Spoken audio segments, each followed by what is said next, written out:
You're listening to Up the Turnpike with hosts Mitch Anderson and Matt O'Leary.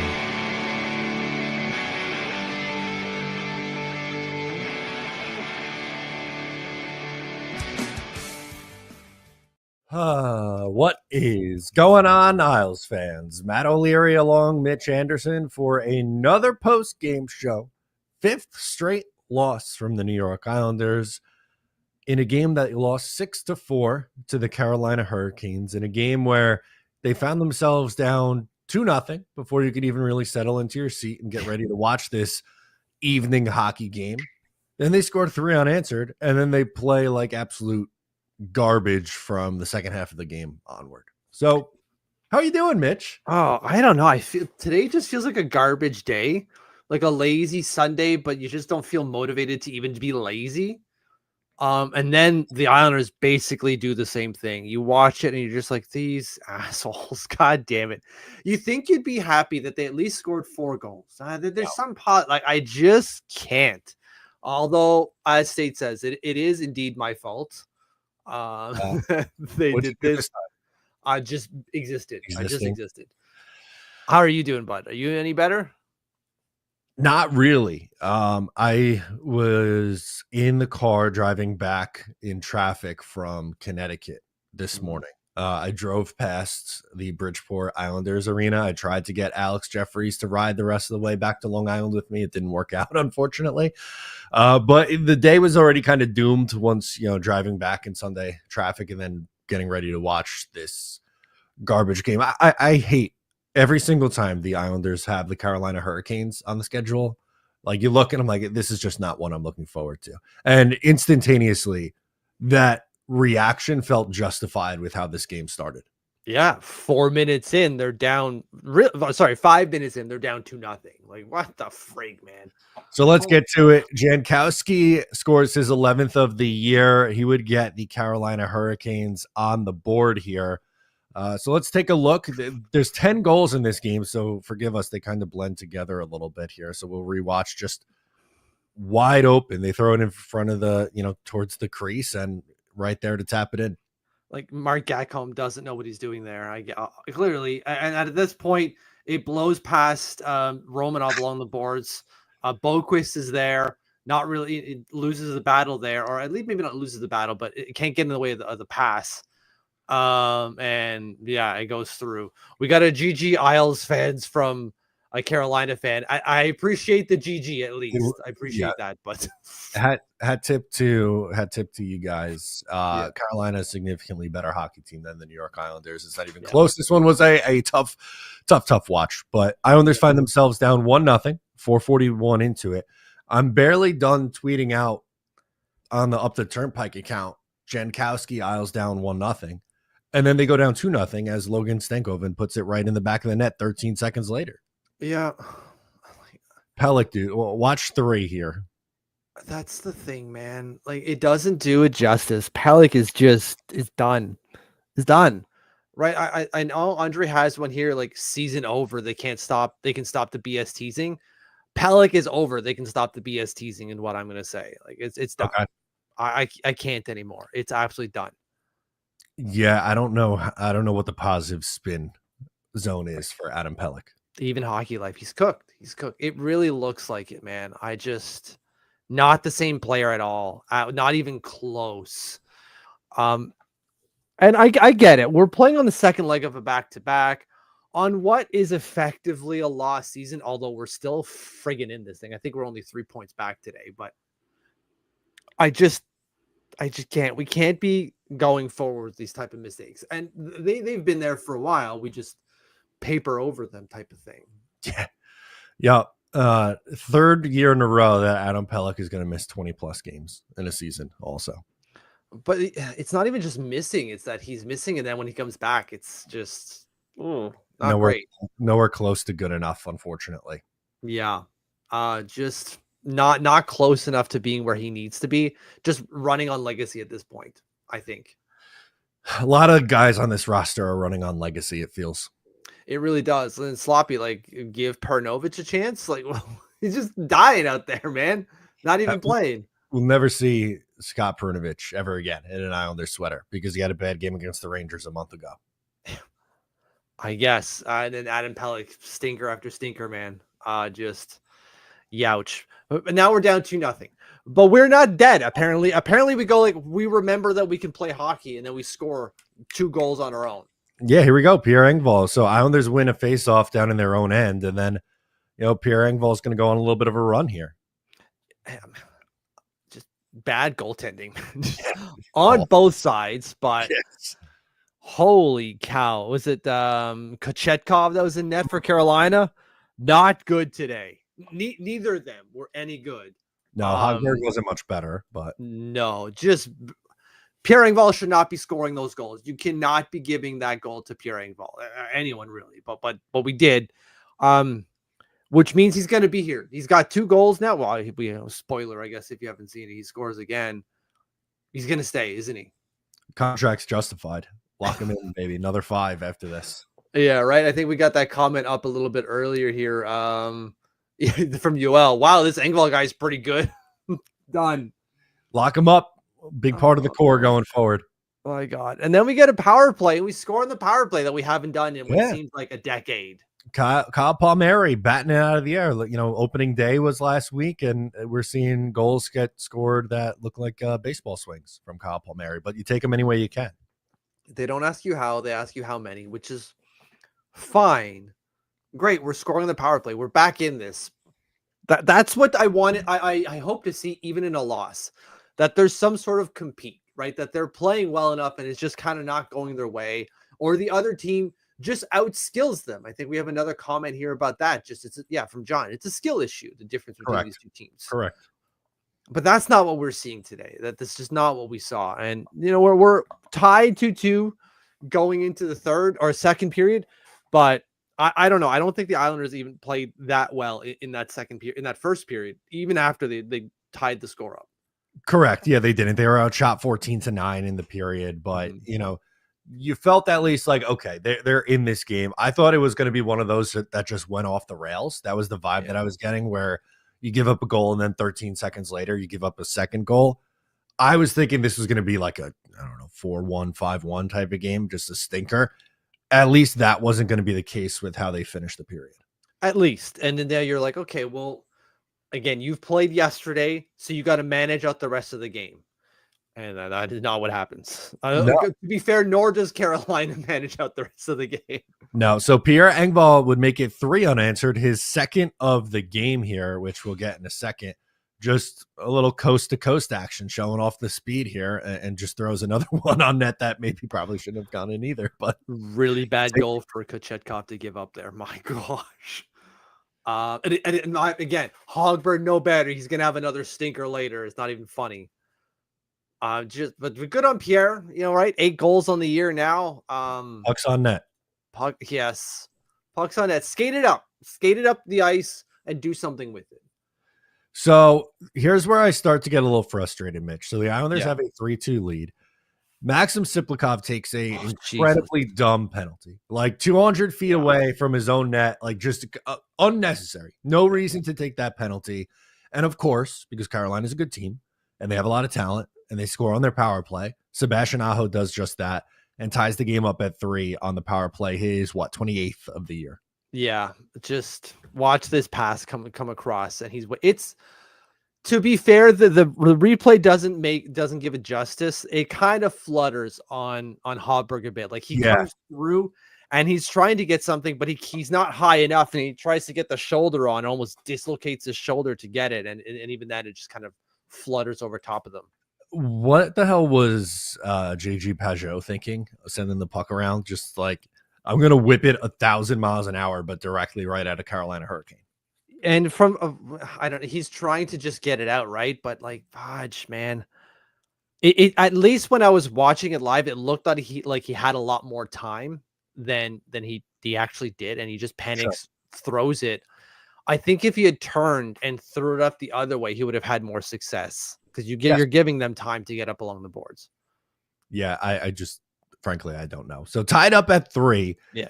Towards the end of the period, we got to talk about this. So Chatfield takes a high sticking, a double minor against Alex Romanov. So there is 3 minutes and 22 seconds left. And the Islanders will have power play time the entirety or the remainder of that second period. I tweeted this out on the Up the Turnpike account because this was my genuine thought. And I was like, I don't know. I'm just live tweeting the game. I'm like, Islanders got to get one here. It's 4 minutes of a man advantage. You know, you just gave up the tying goal early in the period. Get the lead back, go up 4-3, exit the period up a goal, and just figure it out in the third. It hasn't been pretty, but you got to find a way to score a goal here in the next 4 minutes. Mitch, they give up a shorthanded goal on just a completely harmless Seth Jarvis shot. And I go, all right, like this is just threw my hands up. Like, this is ridiculous at this point. So when we're talking about the second Pierre Engvall one, and maybe I shouldn't have shit on it too much, because like in the comments they are saying like it was a really good shot by Pierre, and apparently it was like 91 miles an hour from a wrister, which is friggin' insane. But that is not the case on this Jarvis goal, which I know you guys aren't bringing it up here. On this Jarvis goal, he just walks in. Of course, he's going far side. That's what you're supposed to be doing, and that's where you're supposed to put it. But it really seems that Hogberg has the angle. Yep. And it just whiffs past them, and you're going, God damn it. It's not the first one that would beat him blocker side. Low blocker in this game. Another one coming up here from Dmitry Orlov would effectively do the same thing. So now you're down a goal after 2 periods, despite scoring 3 unanswered and taking a 3-1 lead at the beginning of the period. Yeah, and that power play looked really bad. They did not do much of anything on that power play. It seemed like they died on the power play. Just got nothing here. And then, as you said, 4 minutes we're talking about. You have 4 minutes to get this going to do something. And I'm sure there was a few flurries here and passages where they may have generated something just by the virtue of how much time they had. But it looked to me like they were done. They just gave up type of thing. And it really felt the rest of the way that it was the same thing. Yeah. So shots in the second period, Islanders 9, Carolina only 6, but they capitalize on 2 of their 6 shots. We did have that 4-minute power play, right? So that's 4 minutes of them not really getting any shots towards our net. So technically, not really. They still scored. They still scored on one. But, anyway, third period starts. Anders Lee would score his 27th of the year, and a nice pass from Bo Horvat as well. Both the pass and the helper here from Bo Horvat. You're not going to see how well the sauce on this and how close it is to not going in, but holy shit, the connection is insane. Perfect play.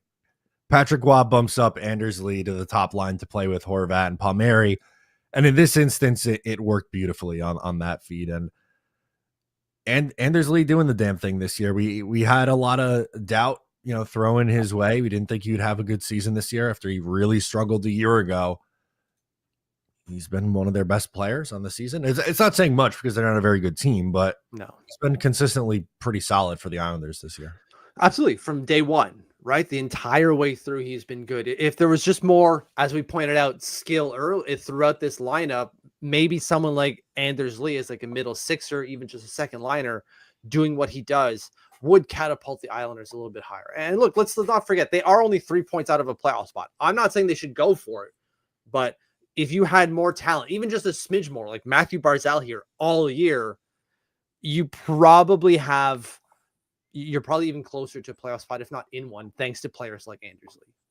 Yeah, so he's been good. So I wanted to give him some flowers, but unfortunately the tying goal would not last very long because Dmitry Orlov would score his 6th of the year to make it 5-4 Carolina, and another example of a blocker side goal here. Yeah, here it is. This is the one I was talking to you about before we came on. Remember, I was like lost going like, which one is the one where Pierre Engvall screwed the frig up? It's this one. You're not going to see it on the replay because the faceoff is happening. This leads before the faceoff. Pierre Engvall is trying to get the puck out of the zone on the far side, on the top where he is now, Kylan. He doesn't succeed. He gets it out of the zone, but it kind of gets intercepted because he can't make an actual play. And then he's trying to chase. He's trying to force the player, gap control the player, and then just kind of goes to the stick weak. And, he's going the other way. Whoop. And then dips the other way. Where are you going, my dude? What are you doing? And then it leads to this opportunity to Hogberg, and he's got to freeze it, which leads to this face-off, which leads to the goal. I'm not saying that Pierre Engvall directly is responsible for this goal, but he just does this like boneheaded stuff. Had he just turned the other way, maybe we wouldn't even have to face off and we're not even in this situation. It's just the blow by that he does is shit that drives coaches nuts. That's why he gets scratched some nights. I'm sure Patty might have something to say about that. I know I did. It's stuck with me going like, you just weekly go, the stick. We've seen Matthew Barzal do that time and time again. Like, I put the stick out. Well, get in his face, man. Impede where he's going. You're allowed to do that. Why aren't you doing that? It's so weak. And it's not like he doubles back to catch up with him a little bit later. It's just kind of like, oh, well, he's gone. Dude, what are you doing, man? Okay, so we do have a Patrick Waugh quote. Do you want to go to it now? Yes. Okay, so not specifically on Pierre Engvall, but just on the team. I'm going to give you a million guesses, but I don't think you're going to expect what Patrick Waugh has to say. So we'll listen to it together and then we'll share our reaction, okay? Okay, yeah. We were resilient, down 2-0-2 early in the game, coming back 2-2, even took a 3-2 lead, down 3-4, tied the game at 4. I mean, it shows a lot of that group. I mean, it's not easy to come back, and so I think the guys are giving me everything they have, and I love it. We were. What a bunch of losers this team is. The moral victory lap, and we're down 2-0, and it could have really got out of hand, but they showed the fight. They went back up 3-2 and then tied at 3-3 and 4-4. They're giving me their all. Losers. Yeah. I don't want to say he's wrong because I'm sure he's not. They are, and it's on the second leg of a back-to-back. They're trying, clearly. We all know they're trying. And even the people who are like, we want them to tank or they suck, they're probably not good. True. Well, not probably. That's demonstrably true. They're trying. It's just this is giving it their all. They're within grasp. They have been within grasp of a wild card spot. Yeah. For the last week. Nobody in the Eastern Conference wants that last wild card spot. No. And they've lost their last 5 games with a chance to get either into a playoff spot or inch to within a point. So I don't know, miss me with they're giving me their all, and I love it right now. Like that just comes across as so tone deaf to me in the midst of a 5-game losing streak where you are still somehow, some way right on the cusp of a playoff spot, and they just can't figure out a way to win one game to get them in playoff position. That comment wasn't for us. I think that comment was for the room. That's doing some man management by Patty, going like, I've got your back, guys. We lost, but I like what you're doing. Unfortunately, he's not saying that. Sorry, the medium for that discussion isn't to be given to the players. The medium is for us. These comments are made for fans. It's lip service for us. And it's like, I really like the fight. Great. Can we maybe get some more then? Because it's not enough. It's just not. And I don't know. Maybe I'm just not being fair in terms of wanting to get this team to the playoffs. I think this team is just kind of screwed me up so goddamn much. This specific one, we're going to get to this in the podcast later tonight, buddy. I know you weren't around for when I came up for the topic, but spoiler, It's going to be, is this the most frustrating Islanders team ever? Ever. Just about. Right. And we're going to discuss why that probably is and why that might not be. But I think we're going to come out of it, you, I, and the patrons going like, this is probably the most frustrating Islanders team we have ever seen for a multitude of reasons. This being one of them, being like, I really like the fight. They really do well. Love for me. Yeah. You're going, but Patty, can they do well for us, please? God. Anyway, we have one more goal to get into, and then we'll close this out. Goal number 10. Here we go. Seth Jarvis would make it a 6-4 game. I don't know what Alex Romanov was thinking there with that play, and it ends up in the back of the net here momentarily. I think they're just done. I think they were done with this game. They're just, get me the hell out of here. He's trying to find Peugeot, and Peugeot whiffs on it, and it just gets on another stick. And Just get us out of here. God damn it. I still have one more bit of frustration before we completely put a bow on this. Yes. So the Carolina Hurricanes take a too many men on the ice penalty at 18:43. So the Islanders would essentially have the final minute and 17 seconds left. Yeah. With a 2-man advantage because they pulled the goalie. Did they come close to scoring a goal on that 2-man advantage? There was one, but it went off a stick. Like I think it went through the slot, and then Kyle Palmieri was there, and he fans on it because it goes over a stick. And that was the only one, and I think that was just pure luck. Correct. And like opportunity after opportunity, you have the 2-man advantage here to try to get with, make it a game again. You pull the goalie again and like try to tie it up. You had the 4-minute power play opportunity at the end of the second period, and they're just fumbling all over themselves, making it so much harder than they have to. Yeah. It's just the skill isn't there, man. It's just not. I see this one here from Jeremy. The Isles are without Barzal and Nelson, and with them in the lineup, they lost 5, and without them in the lineup, the last 5 games to the Kings last year, right? What can you expect? The skill just isn't there. That last part is the most telling part. The skill isn't there. It wasn't there even when we had Barzal and Nelson, according to what Jeremy is saying here, specifically relating to the Carolina Hurricanes. But it's just, I don't know, man. I don't know if we went even with it. We had Nelson for a while, and it wasn't helping us either. Nope, it wasn't. No shot at Nelson. It just wasn't working. But you're right. Like the East just can't. We've lost 5 games in a row, and we're still kind of in it. And we were never in it this entire year. Correct. How did we get in this thing? Yeah. So looking at the wild card race right now, Montreal at 77 points. They just won today, by the way. Yeah. So they're 4-3-3. Yeah. Rangers 77 are 4-5-1 in their last 10. Columbus 3-6-1 in their last 10. Detroit 4-6-0 in their last 10. And the Islanders 3-4-3 in their last 10. Just like it's ridiculous. I mean, let's tank. It's not going to happen. I say what I will. Watch now that we're going to embrace the tank, then they're going to win. Someone said this in the comments the last time we had a game. Wings, yeah, exactly. Whatever we want, they want the other way. Which is why, spoiler to the podcast, one of the reasons why they're so the most frustrating goddamn team we've ever had. Ever had, for that reason. God damn it. Crazy. Yeah, the East sucks, Walter. I agree. The East does suck, Walter. Retweet. Yeah. Ridiculous. All right, let's do these box score numbers and then do our guessing game here. Shots on goal, 31-30. Islanders had one more. They were better in the faceoff dot, 57.4%. Power plays, Islanders went 1 for 5. Canes went 1 for 4. Penalty minutes, 10-8. Hits, 23-8.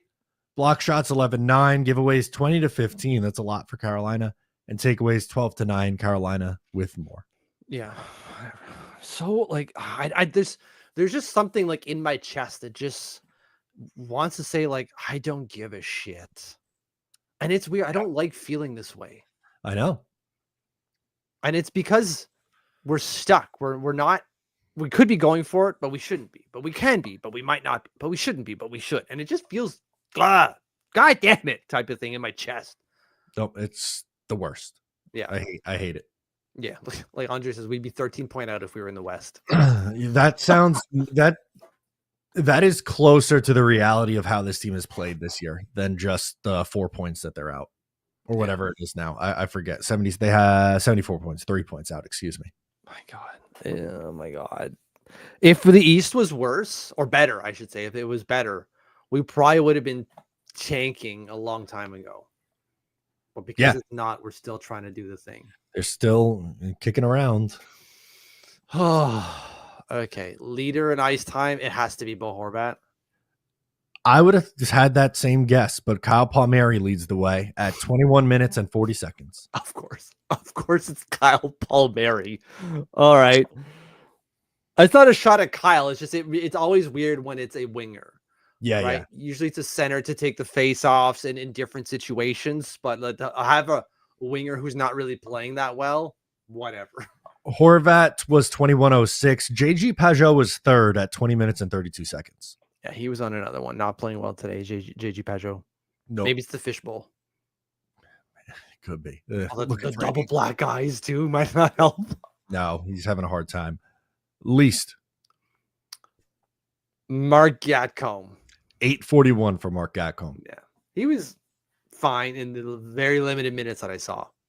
Yes, I'm with you on that. Duclair was third fewest at 10 minutes and 10 seconds. I forgot Duclair played. That's why I brought it up, because I don't remember seeing. He had one shot in the game. That was his tally. Oh my God. So that's the 3 signings that Lou made? The 3 big, well, that wasn't made this year, but like the 3 big signings he's made recently, Mayfield, Engvall, and Duclair, all not doing well at all. Mayfield's still a healthy scratch, right? Healthy scratched again. Did not play today. Dude. Holy shit. If that's not a fireable offense, I don't know what is. Yeah, but he's going to stay. Anyways. Most ice time for defensemen. I'm going to go with Tony DeAngelo. Tony DeAngelo by a long shot. Yeah, lots of power play. Even penalty kill time he's out there. 24:07. Next closest, Pellick at 21:57. Yeah, I think that's Patty saying I need someone. Pellick was second? Second in ice time, 21:57. I was just about to say, like, oh, the reason that he puts out Tony DeAngelo is because he can skate well and he can keep up with speed. And then he puts out friggin' Adam Pellick, who I understand is not the slowest defenseman in the world. We went over that on the podcast the other day, but he's certainly not the fastest. No. So that kind of counteracts whatever reasoning I had for DDA. Least, I assume, is Boquist. Yeah, 15:53. Yeah. Again, put him in for speed. But no Scott Perinovich. Screw that guy. Hogberg allowed 6 goals on 30 shots for a flat 800 save percentage. Yeah, he was not good either. Not a good day for. I'm surprised they didn't pull him. I guess maybe just because they had the game yesterday with Sorokin. Didn't they pull Sorokin in the game yesterday as well? Fair enough. You have all the answers tonight. Apparently. Oh, God. Stupid team. Unbelievable. All right, let's do a couple comments before we close. Yeah, okay, let's get through some comments here. Yeah, a lot of like another great game, like X Pun is saying, like, yeah, absolutely. Andre's pointing out that Carolina has serious goaltending issues. So for all of you out there looking for your playoff brackets, don't favor Carolina. No, I don't know if they get out of the. They probably win their first round matchup because they're likely to play the Devils. I would think they would get past the Devils with everything they've gone through this year. Yeah. But beyond that, I don't know if they go much further. Yeah, I don't think so either. Okay, what is this? The Islanders are starting to. Oh, it's a Manchester United fan. God dang it, Robert. I can't do this. I will anyways, but I'm not that bad. But anyways, the Islanders starting to look like Elaine's fish from the parking lot episode of Seinfeld. Not dead, but not looking good either. Probably for the best, in my opinion. All right. I can get down with the Man U fan, I guess, if he brings this up. Yeah, if you're going Seinfeld reference, you're a winner in my book. Yeah, but you never walk alone, buddy. Anyways, yeah, they just really are just like that, right? Like Schrodinger's cat type of thing. If you look inside, you don't want to look inside because you don't want to know if it's dead or alive yet, but it kind of looks like both, or could be both, and that's exactly what's happening here with the Islanders. But as we mentioned earlier, and some of the comments also say like the East is really just keeping them alive. The East keeps like defibrillating them back into this stupid race. Thankfully, again, Montreal won today, so that makes it a little bit further. But they win one more game and they're right back in it again. Yes, God damn it, Spurpotus! I can't. Just end it. God damn it, just end this, please. And I'm not speaking to Lou or anyone here. I'm just speaking to the East in general. Can the East please wake the F up? Well, Tampa Bay, Minnesota, and Washington over the next 3 might be enough to put the final nails in the coffin here. It's not going to help a whole lot. Although maybe we might be able to fall down in the Eastern Conference standings a little bit. We're never catching, obviously, San Jose, Chicago, and Nashville. That's not happening. But they have a tough schedule. We've talked about it. They have 10 games left now. Yeah. 9. Excuse me. They played Carolina today. But Tampa Bay, Minnesota, Washington, all 3 at home, on the road against Nashville, At home against the Rangers, at Flyers, at Devils, home against Washington, at Columbus to close. Yeah, that's not great. But ideal if you were looking to tank. Sure. But if you're looking to hit the like and subscribe button, you should be continuing that look and do it again. Thank you, X Punt, for that. Yeah, like Walter's saying, Patty can hit the bricks. He's done with him as a head coach. Are you? I don't have a strong feeling one way or the other towards Patrick Waugh. If they bring him back, okay. If they don't, I'm also okay with that. What about him being a better GM than Lou? I think that's possible. I would rather move him upstairs and have him hire his own guy. Yeah. I think so too. And I'm not saying that Patty's definitely going to be better than Lou. I think at this point, anyone with a fresher opinion on the game is going to be better than Lou. I really do. And I know for some people, like Andre has been saying this for a while, and I have not. I am firmly in that camp now, or I have been for a little bit. This season is just like, as we keep going, it's just reaffirming that. Yeah. I'm with you. It's sad that the bottom six is outproducing the top six over the last week. Top six needs a ton of work. Yeah. There's going to be a lot of changes this offseason, I would hope. Yeah. What do you think about this from Brandon? I like this one from what I've read anyways, quickly. But Hogberg has been solid this year. People don't seem to understand that goaltenders have bad games. Sorokin is top 5 in the NHL. He's had bad games just like every other goalie in the world. It happens. That's fair. Yeah, Hogberg has been mostly good this year. Yes, absolutely. Most of the time he's been good. This is not a good one. And Sorokin is still one of the better goalies in the league. I would agree. The underlying numbers tend to agree with that. At least the ones that are proprietary, the ones that the NHL teams hold themselves. But yeah, it just sucks that we can't bail out our goalies. No, it's just, maybe it's recency bias because he's had a couple clunkers recently. Yeah. Hogberg. Yeah, exactly. What do you think about this? The Holmstrom, Jean-Gabriel Pajot, Duclair line was completely invisible, hemmed in every shift. Awful combination. They did not pass the sniff test today. No, they really did not. Pajot won a bunch of draws, which is great. I know someone brings it up in the comments, and I can't find it just yet.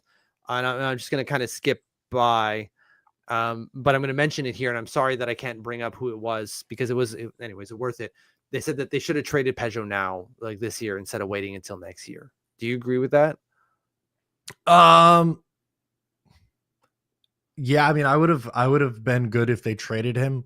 I still think that, this offseason that they're going to have an opportunity. Like, I don't think how he plays down the stretch is going to completely derail their trade value for him this summer. Yeah, unless he gets injured, and like hopefully not, for multiple reasons, at least on a personal level. You don't want anyone getting injured, but like if he does, then good night. That would really, you're not going to get anything from him, obviously. Oh my God, God forbid.